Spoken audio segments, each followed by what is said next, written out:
Okay, welcome everyone to the Judiciary Committee hearing this Thursday, March 9. If we have catastrophic technical failure, we will try again tomorrow at 9:30 a.m. in this room 016 and online, of course. We do have a 2-minute time limit for testifiers, as probably most everyone's aware. There's a clock on it for Zoom testifier. There's a clock there, and if you're in the room, there's an alarm will go off at your 2 minutes. Okay, so first up today, we have HB 90. This is relating to committee fundraisers. It amends section HRS section 11342 to increase transparency via requiring candidate committees and non-candidate committees to file fundraiser notices regardless of the price or suggested contribution for attending the function. First up on HB 90 is Judge Foley. Good morning. Thank you, Mr. Chairman, members of the committee. First of all, I'd like to thank you for hearing the various bills that would increase transparency and accountability in state and county government. This bill, along with others you're hearing, are bills that my commission to improve standards of conduct has worked with the Ethics Commission, and in this case, the Campaign Spending Commission, are the same bills that we had recommended to the House. But these bills were heard and passed out of the House before our bills were entertained. So we support this bill. I've submitted written testimony and will be available for any questions. Thank you, Mr. Chairman. Great, thank you very much for being here. General Counsel Cam with the Campaign Spending Commission. Good morning. Morning.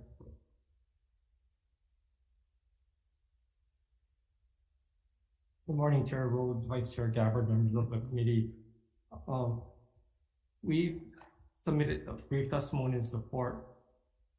It's been our observation that there are more and more fundraisers that are being held in private homes, and we've had reports of fundraisers being held in that manner.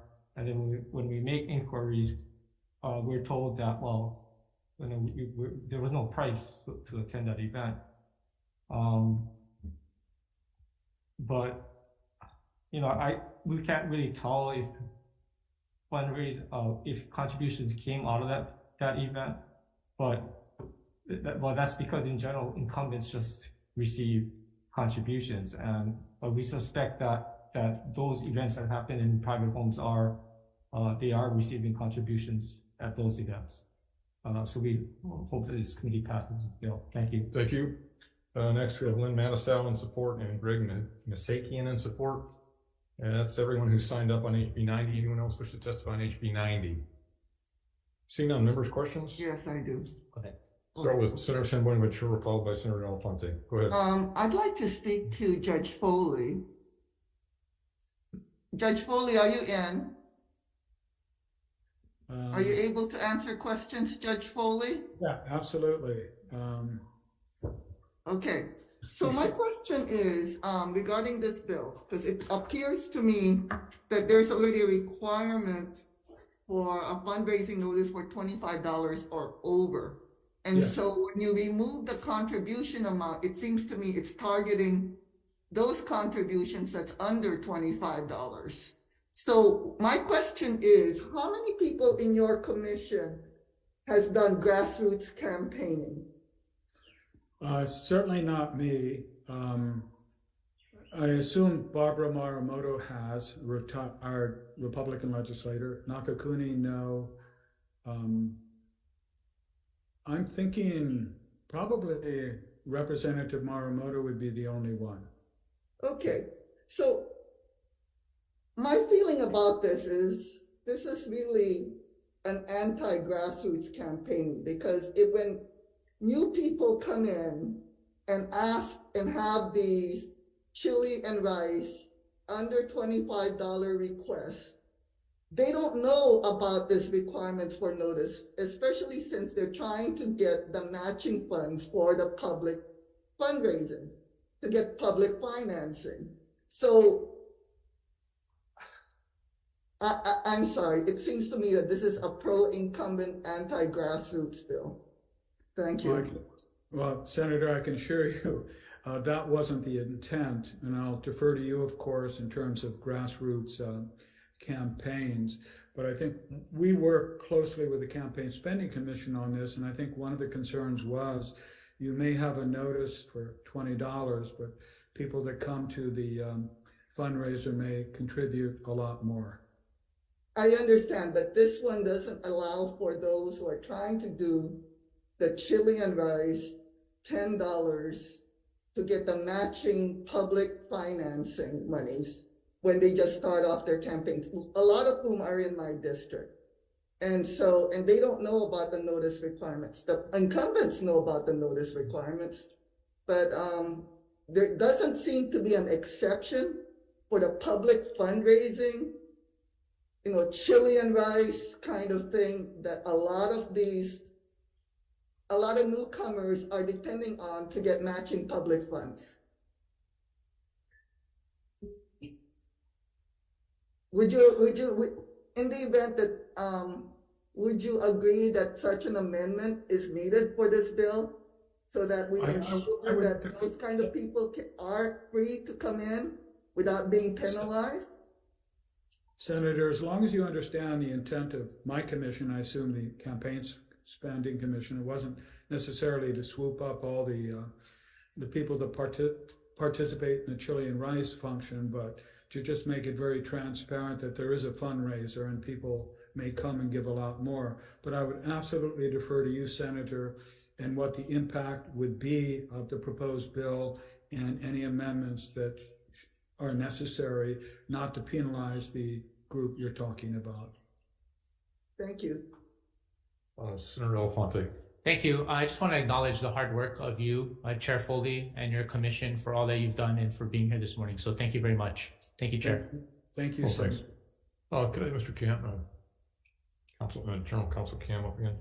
So if I understand this right, then if you did do a chili and rice event, you could just let people in for free, right? You wouldn't even necessarily have to give them a ticket, and you would just have to notice the fundraiser. But then if they wanted to give you $1 or $10 or $50, then it would all be okay. Yes. Or since there's no price, unless you kick them out, Well, the purpose is to have a notice filed whenever there's a fundraising event or a similar event to raise contributions. And the instances where we looked into these, none were on the Big Island. The addresses would kind of not lead us to believe that these are chili and rice type of fundraising. Going back to the chili and rice, so but there's nothing in this bill would prohibit you from still posting requires you to notice. Posting a notice that you're having a fundraiser and having the dollar amount being $25, just like the traditional chili and rice. Correct. It's just everybody. If you're going to have a fundraiser, you have to put up a notice on your guys' website. Yes. Okay. All right. Thanks. Other questions, members? Thank you. We'll go ahead and move on to HB 91. This deems the right to a contested case hearing waived if a person fails to request a hearing within a certain time after receiving the Campaign Spending Commission's preliminary determination, and allows the commission to file this order in the First Circuit Court for confirmation as a civil judgment. First up on 91 is Judge Foley. And thank you, Mr. Chairman, members of the committee. We supported this bill because we believe it will make the Campaign Spending Commission more efficient and effective in carrying out its mandate, which we thought was consistent with the mandate of the commission to improve standards of conduct. And I'll remain available for any questions, Mr. Chairman. Thank you. Next up is General Counsel Cam with Campaign Spending. Morning again. Good morning again, Chair Rhodes, Vice Chair Gabbard, members of the committee. So the Attorney General's office has been, for a number of years now, has been helping the commission enforce these orders by filing an action in the First Circuit Court.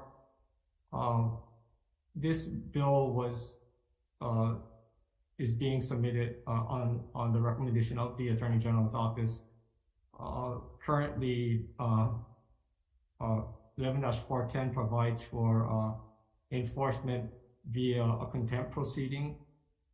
By having it also enforceable as a judgment, a civil judgment, it would make it much easier or more practical to enforce the orders in that manner instead of the contempt only.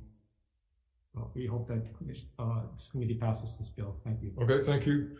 Next is Attorney General Lopez or her designee. Sorry, Chair, they're not currently on Zoom. Okay, thanks. Good morning. Good morning, Chair Rhodes and Vice Chair Gabbard and members of the committee. I am Deputy Attorney General Jennifer Tran here on behalf of the Department of the Attorney General. The department has submitted written comments on this bill. As a summary, the department enforces administrative orders of the Campaign Spending Commission. Under the current law, our only avenue for collecting fines is to file a special proceeding in the circuit court, file a motion to find the respondent in contempt for not paying their fine, and ultimately obtaining a bench warrant. This bill would allow the department to collect fines for the commission with the judgment, and I'm also available to answer your questions if you Great, have any. thank you. Next is Lynn Matasow in support, Greg Misakian in support. That's everyone who signed up on HB 91. Anyone else wishing to testify on HB 91? Seeing none, members' questions? Yes, for Mr. Bonaventura. Thank you, for Mr. Khan. So how did you come up with the 20 days? The 20 days is already in our law, 11-405, I believe. Okay, and that law was enacted when? I don't know. It's been in place since I started with the commission. Which was over how many years ago? Since 2011. Okay, so since then, we've had delays for Neighbor Island mail. Okay, that back in 2011, we would get mail from within 3 days from Oahu to us. And it's since 2011, have there been other efforts to inform the candidate of any probable cause of any administrative fine other than by mail? Because it seems to me it's all by mail. Right. So the way we do it now, the complaint is served via mail, and the orders that come out of that are served via first-class mail as well as certified mail, which is required for the RE. So it's because I don't remember signing for any administrative fine. What? Yeah. I'll admit I've been fined because of late, but I don't remember signing for any of these. Yeah, I don't know if this is the bill that addresses that, but it is a problem that serving people via certified mail. And that's why we've been serving people via regular mail, because we send this to the address that the committee gives us, right, in the organizational report. And we know they're getting it. For example, we send a complaint to that same address and they appear and they argue why they shouldn't be fined. Then the commission issues an order. Then we send that via certified mail because that's required by law. And again, I think it's in another bill. And then we also send it via regular mail to that address. That doesn't come back as undeliverable, but because they don't they don't sign for the certified mail, it just gets sent back to us. And then when that happens, rightly so, the Attorney General's position is, well, you haven't served them via certified mail. So again, that's another bill that tries to address that. But are you saying that the 20 days is not enough time? Not if you're working off island and you have to be off island 7 days a week, and then it takes another week before we get anything from Oahu now that a certain Postmaster General removes sorters from the post offices. Well, hopefully, it has never been brought to our attention that the 20 days is not long enough. I think the people that don't want to get served with it just don't sign for it, and we can't proceed from there. I have called your office, and sometimes you folks have been very, very good about it, but then now you're gonna make it a probable cause hearing and Well, it's an automatic determination. this is not a change in our law. It's been in our law, the 20 days to ask for a contested case hearing. So my request is, would you have a problem with extending it to 30 days and also require you folks to electronically provide us with the administrative fine notice instead of just relying upon the U.S. Postal Service, which we have a bill in rural Hawaii. We don't get the mail delivered onto our home. We have to go find where the mailboxes are. Usually takes 2 hours for us to get our mail. Okay, as to your first question, I do think that the 20 days should stay 20 days. If you look at the scheme of the remedies, it's clear that what the legislature wanted to do is make these cases go quickly, especially if it's an election year, because we also have priority once it gets to circuit court for the circuit courts to hear our cases. As far as the electronic mailing, we're thinking about that based on a House hearing we had in a bill that is coming up, I believe, and that's a good idea. But currently, the law does not require committees to provide us with their electronic mail address, and until we can get that changed, then I think it's practical and probably a good idea to also require service via electronic mail. So why do we need this bill if you don't need it? I mean, you said that you're already doing this, so why do we need this bill? I think the important part is the second one about having the orders become enforceable as a civil judgment.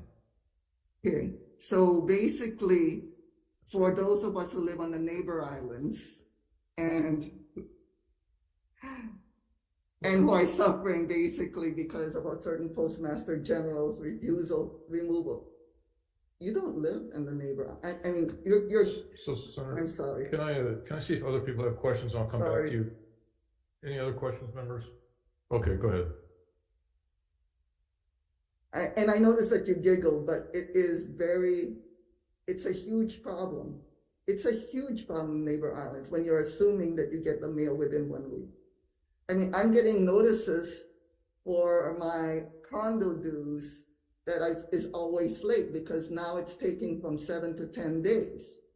So without this adjustment, you're basically telling neighbor island people that you don't matter. This is an Oahu-centric bill because you're basically saying that the mail that occurred in 2011 should apply to all people, regardless of the fact that we are now disadvantaged on the neighbor islands. Well, I just have, okay, if that's the case, but does it take more than 20 days? You said it takes more than a week, but I mean, if that's true and this committee decides that that's 20 days is no longer enough time, then it's a policy call. Okay. Okay, thank you. All right. Members, other questions? I do have one, Mr. Camp. So I just want to be sure I understand the procedure. So once the commission finds a violation, then this bill is talking about after they've already found the violation, correct? Yes. So it says the current law says you have 20 days to ask for a contested case hearing, correct? Yes. Okay. So what this bill does is say, if you don't request the hearing within a certain amount of time, then it becomes a final order that becomes is a final order because you haven't requested it. So the thing that Senator Buenaventura has been talking about is the amount of time that you have to make the request for the contested case hearing. Yes. Okay. And then on the other provision of the bill, which allows you to go to circuit court and get a final a civil judgment, which I guess it would just be a fine. There's no injunctions involved here, right? It's just It's pursuing, it's basically collecting on okay. a debt. So, and the reason there is no appeal from that is because if that would mean that you had foregone the contested case hearing under Chapter 92, and therefore there's Right. you're just working on the commission's finding, which doesn't have an appealable record. Is that correct? That's correct. So for circuit court to hear an agency appeal, it requires an agency record on appeal. And in the case where, so the commission is different from other agencies in that the commission is allowed, and I think this goes to handling these cases rapidly during an election. The commission can take a complaint at a Chapter 92 sunshine meeting and then hear the case and then render a decision. Most other agencies got to go through Chapter 91 and do a contested case hearing. So what our law allows you to do is you have a quicker decision at a Chapter 92 sunshine meeting. Oh, I'm sorry, I got it backwards. Yeah, okay. And then you have 20 days to request a contested case.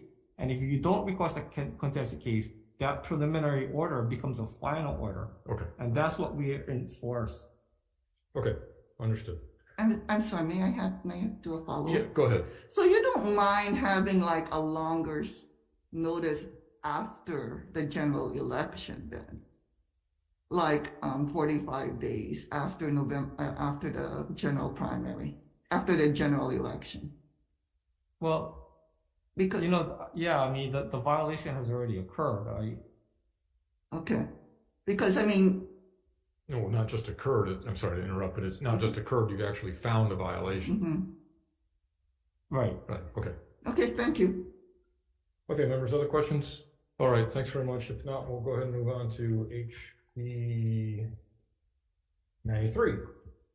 This amends sections 11-322 and 11-333 to publish on, requiring the Campaign Spending Commission to publish on its website the names of candidates and persons who qualify as non-candidate committees who fail to file an organizational report or a corrected organizational report with the commission. First up on HB 93 is Judge Fuller. Morning again. Thank you, Mr. Chairman. This is another bill that we support with the Campaign Spending Commission. We feel it will improve compliance with filing reports and make the public more aware of those committees that are not in compliance. Thank you. And I'll remain available for questions. Thank you.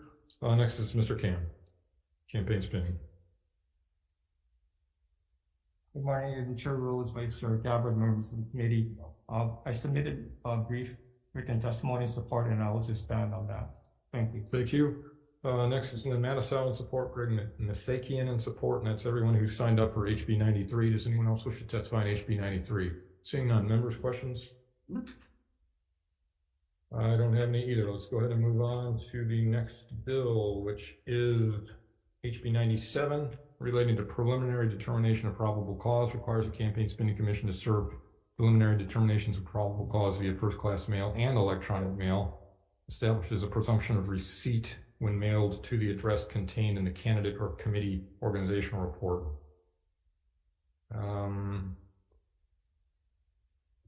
I'm sorry, first up on HB 97 is Judge Foley.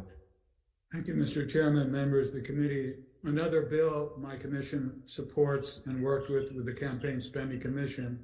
We support this bill because we believe it will improve the efficiency and the effectiveness of the Campaign Spending Commission.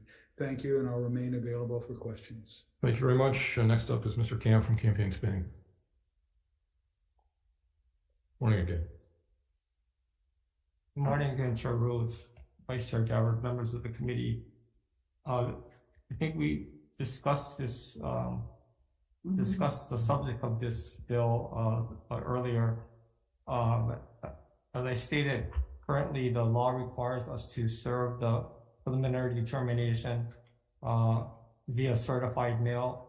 And the problem we've been having with that is that we go through the complaint, we send the complaint to the address that's provided by the committee in their organizational report. There is a hearing, and the the committee does show up and then argues why the law was not violated. And then commission issues an order, and that order has to be sent via certified mail. But what we've been doing is also sending it via certified mail. I mean, via regular mail, because we just thought that would lead to a presumption of receipt. We were wrong on that on that issue. But what happened is we would send it out via mail in regular mail and certified mail. The regular mail would not come back as undeliverable, just like the complaint didn't come back. But the certified mail would not be accepted, would not be signed for, and it just comes back to the commission. And in those cases, because service has not been made via certified mail, the order cannot be enforced. So we seek to have this law amended to allow us to serve the PDPC via first-class mail. So the electronic mail, we agree that it's a good idea until we thought about it, and the law right now for organizational reports does not require a committee to give us their electronic mail. Okay. And thank you. Next up is Lynn Matisow in support, and that's everyone who signed up on HB 97. Anyone else wish to testify on HB 97? Seeing none, members, questions? I have a question for Mr. Kim.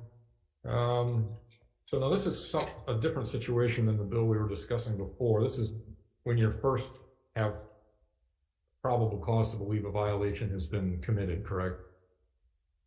this is when you have a preliminary order, the 20 days have passed. We have a preliminary determination, and has to be served via certified mail, and then we also sent out via regular mail. The regular mail doesn't come back, but the certified mail is not. Okay, I'm sorry. So I understand. So I'm sorry. Just walk me through the process. So you suspect that someone is, I don't know, they're late on a campaign report. So it's pretty obvious that they're late on the report. So Yeah. then what happens? You give them. Okay, so the first thing we do is we send out a notice of late report, and then when they file the report, or if they don't file the report, then we do either a notice of fine for a late report or notice of fine for the failure to file the report. Okay, maybe that's not a good example. So what if it's what if it's one where it's not so cut and dried? If it's some violation that you need to try to figure out whether they really did it or not? Like, like a false name. Yeah, something more serious like that. Yeah. Yeah, we've never had a situation where that one is usually, because that involves an investigation. There's a lot of conversations between usually me. Okay. I'm not coming up with good examples. Okay, but this bill, is this the initial step, or is this the second step? This is the initial step of the service of the PDPC. This starts the 20 days after receipt. The 20 days to ask for a contested case hearing. But there hasn't been a determination of.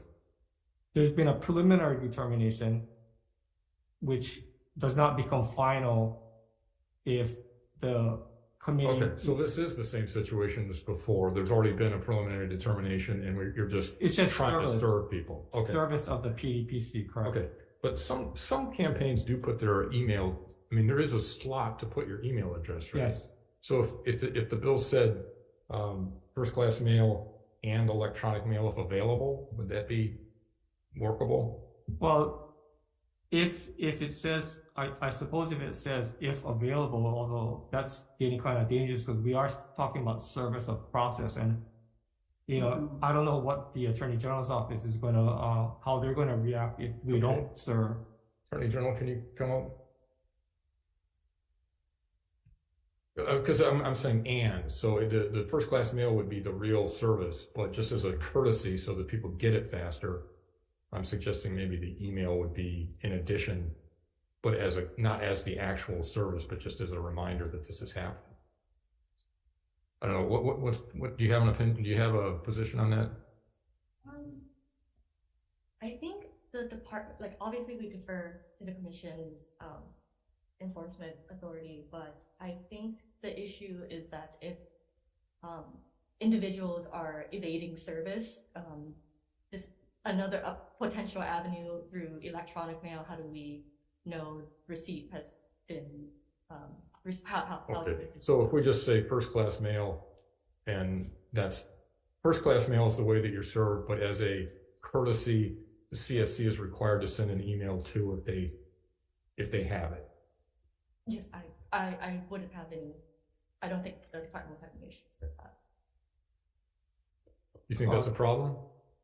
I think it would be a problem if the statute is amended to say service via first class mail and electronic mail, because then if we don't have the electronic mail address, so we can't do it. Okay, there's going to be. I think we can get around that. Okay, all right. Thanks very much. Members, other questions? Yes, I do. Okay, Senator Sanguino Ventura. Okay, so I'm glad you're both here. So, I'm a practicing attorney, and when you can't get, normally, even for small claims, you're required to provide personal service, or you have to ask the court for certified mail, which, according to Mr. Tam, it's problematic. But if you can't do both, you are required to do service by publication. My concern, as always, especially with the 5-day thing, or if I'm stuck here, or anybody who commutes. So what 5-day thing? Right here. There's a 5-day requirement on the second page, on the last line, second to the last line on the first page. We're talking about HB number 97, right? That's the presumption of receipt. Yeah, so the bill originally stated 2 business days, and then the House Judiciary changed that to 5 business days. Okay, I still don't think that's enough, especially when we're stuck, if you ever go on the morning flights from the Big Island to Honolulu, you could see that it's packed with people who commute and work here for 5 days, so we have like no access to our mail. So if you're gonna if you're gonna do this presumption, and you're giving basically the Campaign Spending Commission a pass that is not afforded to anybody else, because normally it's certified mail, personal service, or publication, and you're basically saying no publication, no certified mail.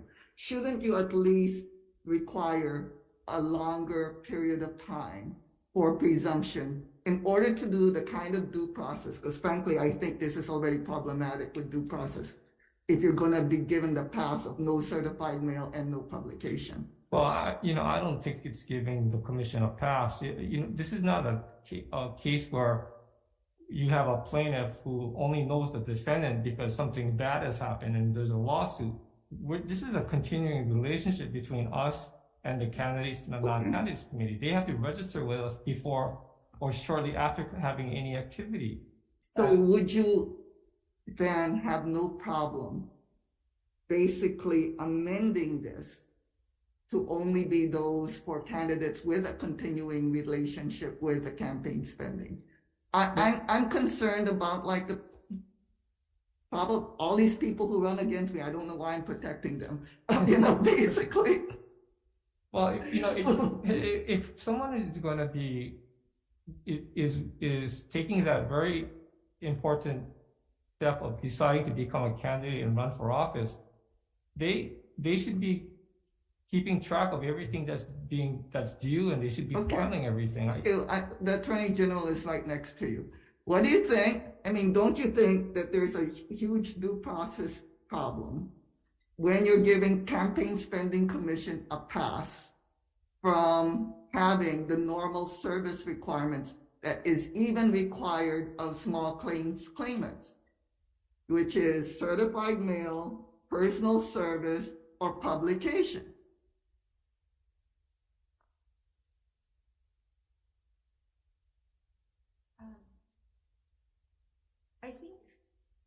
that the department's position is that the due process concerns are addressed thoroughly through. So you're willing to defend the Campaign Spending Commission from these due process problems? Well, we represent them, so we try to help. No, but that's the reason for the bill, right? To give us advice before it passed the law.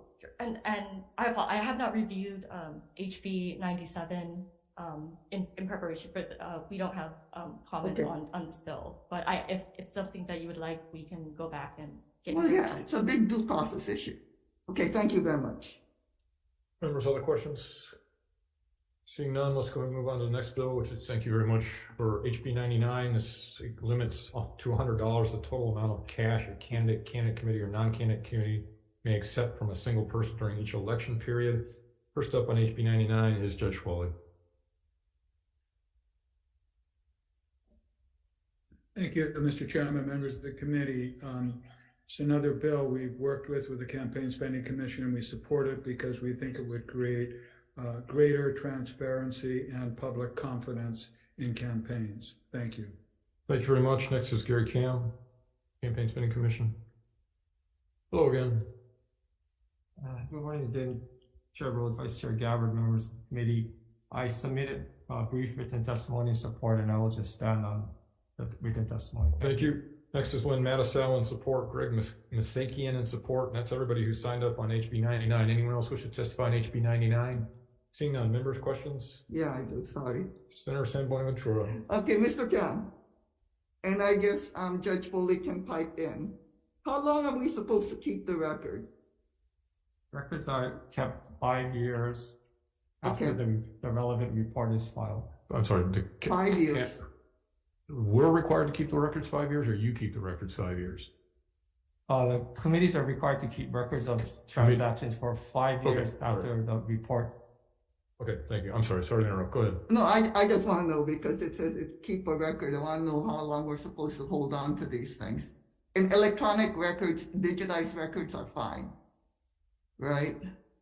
So long as there's a record of the transaction. Okay, thank you. Other questions, members? If not, thank you. We'll go ahead and move on to HB 130. This is relating to validation of ballots, changes the deadline for the validation of ballots. Currently, it's 7 business days to validate a ballot before the ballot is disregarded. This act would reduce the number to 5 days to conform it with another HRS section. First up on 130 is Scott Nago for Chief Elections Officer. Good morning, the Office of Elections.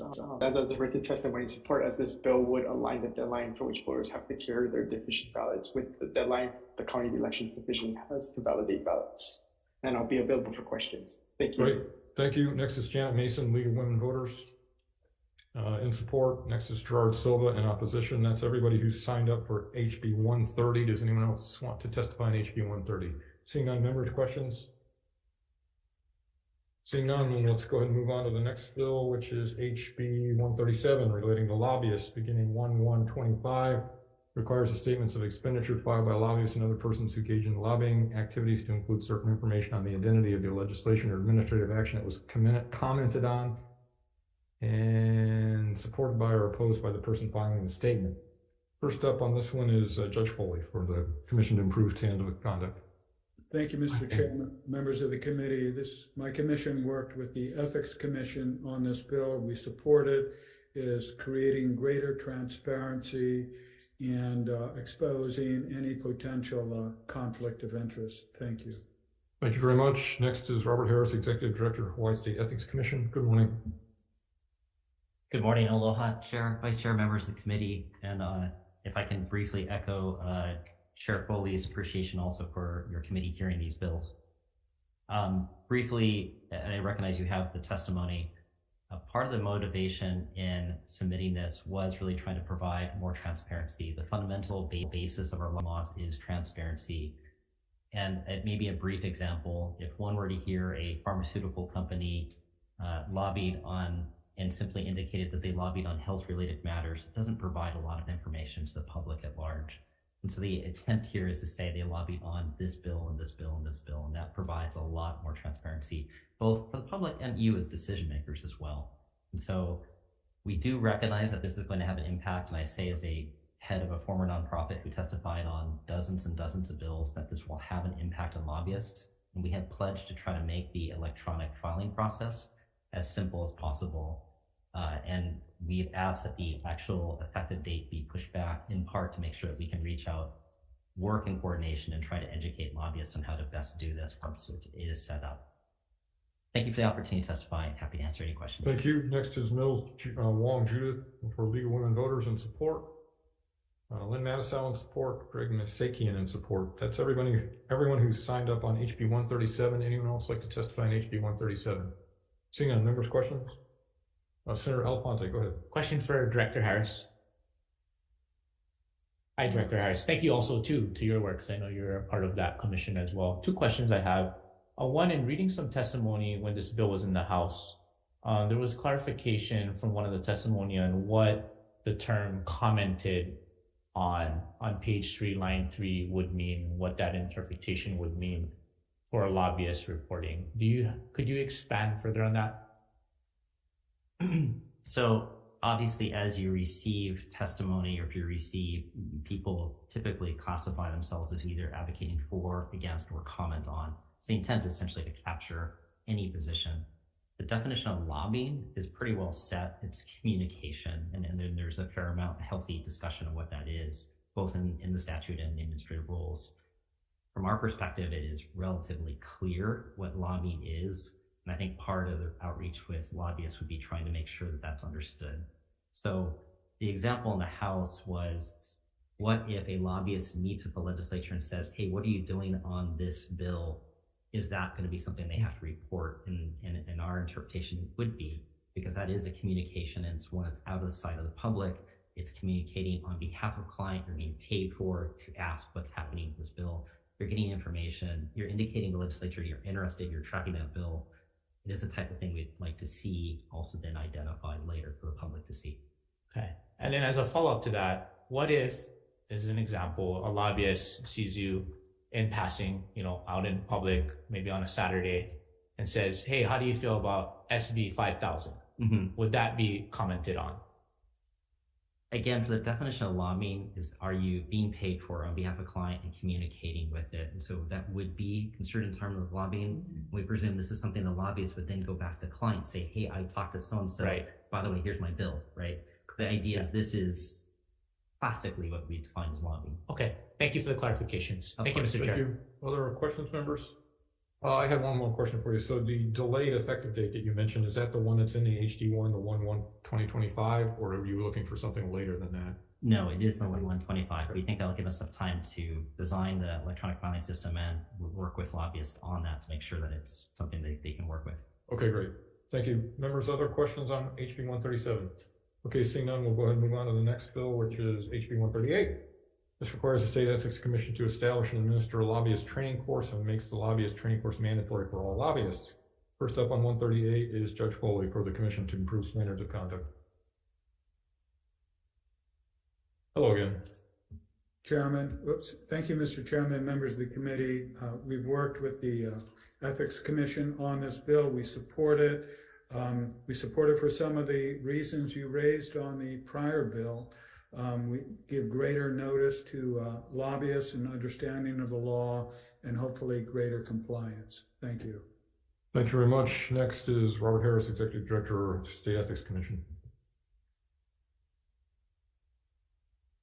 Thank you, Chair. We are in support of this bill. We do believe education is one of the core concepts of what we do. The attempt here would be to try to prevent mistakes, problems later, the idea of being able to interact with lobbyists as a condition of their registration. We have also committed to put an online self-directed training course available on our website, the idea that then somebody could take this at any time and sort of let them be in charge of when they do the training themselves. Good, just also, sorry, one other thing, 20 other states do this. We've modeled this concept similarly to what other states have done. Okay, thank you.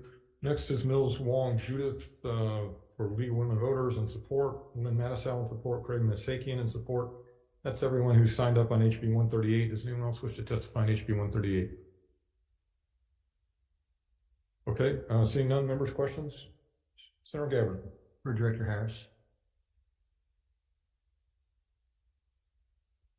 Mr. Harris, you mentioned that on the training course, it could be taken online, or would there be one?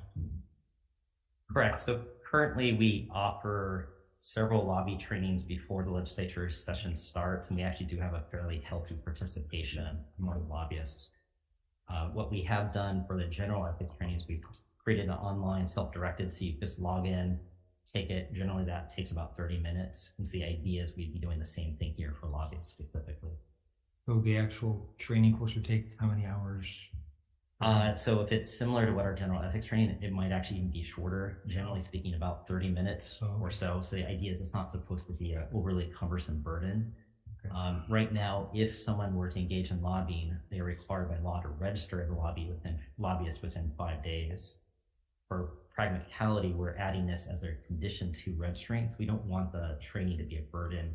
The idea is you can easily take the course and then register. This is the intent here. I see. Okay, thank you. Thank you, Chief. Thank you. Other questions, members? Okay, seeing none, let's go ahead and move on to the next bill, which is HB 140, relating to records disposition. Provides the State Ethics Commission with the discretion to maintain or destroy records of financial disclosure statements beyond the current 6-year statutory requirement. First up on 140 is Executive Director Harris, State of the Commission.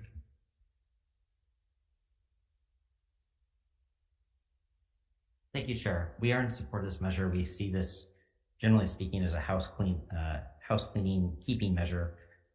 The intent principally is to try to be more effective. Right now, the requirement is to destroy records after 6 years, and the idea is just try to find more efficiency with the process.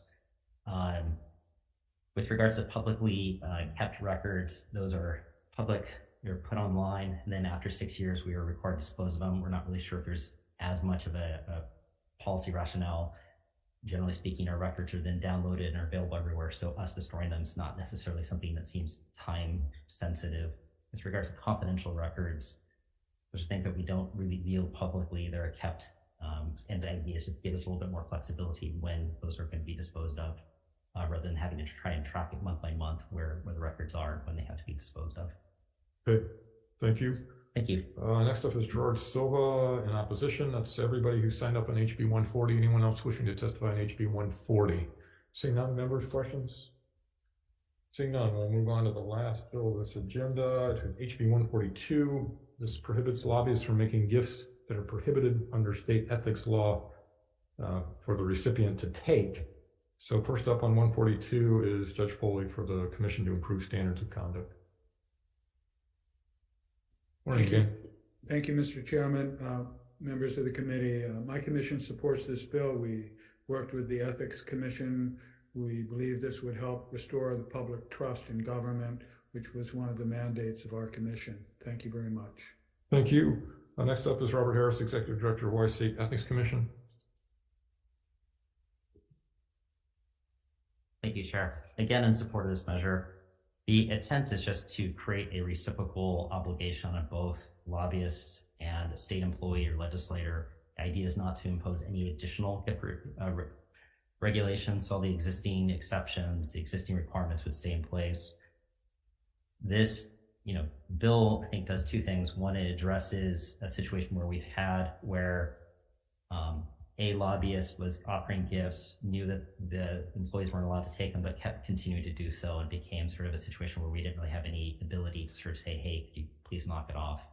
In addition, I think maybe more importantly, it allows us to kind of use this as a tool to try to keep lobbyists educated and try to prevent the situations from arising in the first place. Thank you for the opportunity to testify. Thank you. Next up is Lynn Mattisell in support, and then Greg Masakian also in support. That's everyone who signed up for HB 142. Anyone else wish to testify on HB 142? Seeing none, members, any questions? Okay, if not, if members are okay, we'll start decision making. Okay. Yep. We'll go back to the top of the agenda. We'll start at HB 90.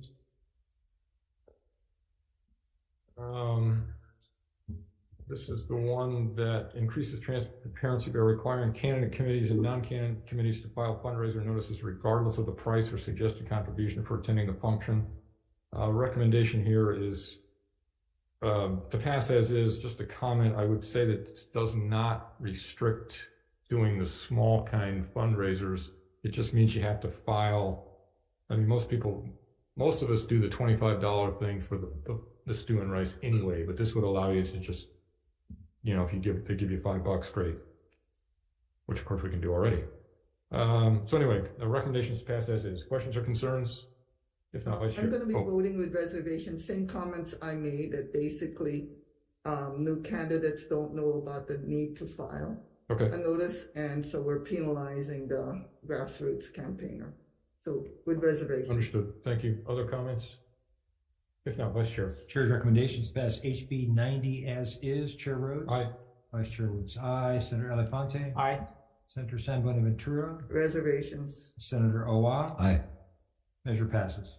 Thank you, members. Next up is HB 91. This deems the right to a contested case hearing waived if a person fails to request the hearing within a certain time after receipt of the Campaign Commission spending's preliminary determination, and allows the commission to file its order in the First Circuit Court for confirmation as a judgment. So currently, you waive the right.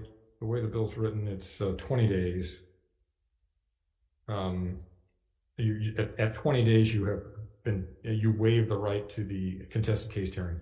So my suggestion is to amend it to 30 days for some of the reasons that Senator San Buenaventura raised, but also just because, well, there's nothing to keep you from there's nothing to keep you from responding quicker if you decide to. So I think 30 days is reasonable. And that's the amendment. Questions or concerns? My other. I thank you for the amendment.